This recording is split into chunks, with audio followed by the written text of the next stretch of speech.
23వ తారీఖు గురువారం యమద్వితీయ రోజున భగినీ హస్త భోజనం చేయాలి.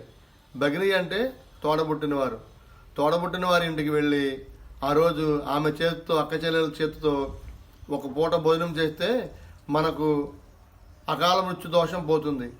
ఈ వరం సాక్షాత్తు యమధర్మరాజు గారి దగ్గర వాళ్ళ చెల్లెలైనటువంటి యమున గారు తీసుకుని కార్తీక మాస విధియ శుక్లపక్షం నాడు అన్నదమ్ములకు ఏకజనులైతే కేకేసి భోజనం పెడతారో వారికి ఎటువంటి అపమృత్యు దోషాలు ఉండకూడదని వరమిమ్మంటుంది.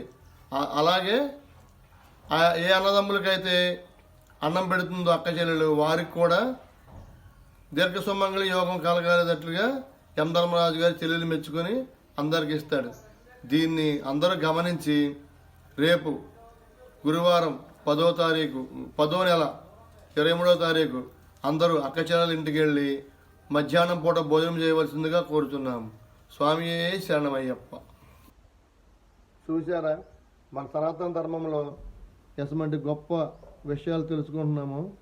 దీన్ని ఎవరూ మిస్ అవ్వద్దండి, అందరూ ఆచరిస్తారని నేను అనుకుంటున్నాను.